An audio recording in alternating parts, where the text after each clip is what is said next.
Hi నమస్తే అండి. నేను డాక్టర్ తారా, కన్సల్టెంట్ గైనకాలజిస్ట్. అయితే ఈరోజు నేను చెప్పబోయే టాపిక్ వాల్డ్ ప్రొలాప్స్ అన్నమాట. మామూలుగా స్త్రీలలో రకరకాల కారణాల వల్ల గర్భసంచి తీయడం లేదంటే హిస్టరెక్టమీ అని మీరు వినుంటారు. మేబీ గడ్డలు ఉండొచ్చు యూట్రస్ లో, లేదంటే బ్లీడింగ్ ఓవర్ గా అవ్వడం వల్లనో, లేదంటే గర్భసంచి కిందికి దిగి రావడం వల్లనో తీసిన కేసెస్ లో మామూలు మనం ఈ యూట్రస్ రెండు ఫెలోపియన్ ట్యూబ్స్ ఓవరీస్ అన్నమాట.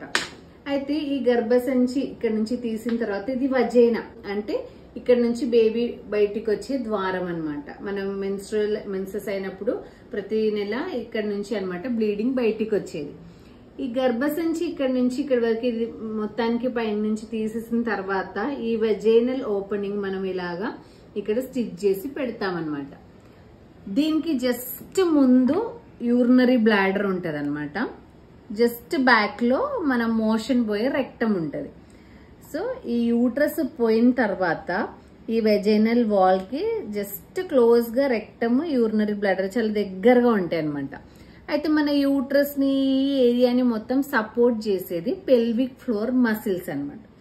ఈ మసిల్స్ వీక్ అవ్వడం వల్ల ఏమవుతుందంటే మనం ఇక్కడ కట్టి పెట్టింది కిందికి మెల్లమెల్లగా కిందికి దిగి రావడం అనేది జరుగుతుంది. అయితే చాలా మంది అనుకుంటారు నాకు ఆల్రెడీ యూట్రస్ తీసేశారు, లేదంటే గర్భసంచి తీసేశారు, మళ్ళీ యూట్రస్ కిందికి వస్తుంది. ఆ రోజు డాక్టర్ సర్జరీ అయిపోయిన తర్వాత యూట్రస్ లేదని చెప్పారు, కానీ ఇప్పుడు మళ్ళీ యూట్రస్ గర్భసంచి కిందికి వస్తుంది అని చాలా మంది అపోహ. ఎందుకు అలాగా అంటే ఆ రోజు తీయలేదా అనేది ఒక డౌట్. అయితే తీసినా కూడా కొన్నిసార్లు ఈ వజైనల్ వాల్ట్ కిందికి వచ్చే ఛాన్స్ ఉంది. అప్పుడు అది కిందికి వచ్చినప్పుడు, ఆ మసిల్స్ లూజ్ అయ్యి కిందికి వచ్చినప్పుడు దాంతో పాటు యూరినరీ బ్లాడర్ అండ్ రెక్టమ్ కూడా కిందికి వచ్చే ఛాన్సెస్ ఉన్నాయన్నమాట. అయితే ఏంటి దీని సిమ్టమ్స్ ఏంటంటే లో బ్యాక్ పెయిన్ ఉండొచ్చు, యూరినరీ కంప్లైంట్స్ ఉండొచ్చు, అంటే ఎప్పుడెప్పుడు యూరిన్ పోవాలనిపించే టెండెన్సీ, యూరిన్ పోయినా గానీ కంప్లీట్ గా పోనట్టు అనిపించడము, మోషన్ పోయేటప్పుడు డిఫికల్టీస్, ఇబ్బందిగా ఉండడము, ఇలాంటివన్నీ జరుగుతాయి.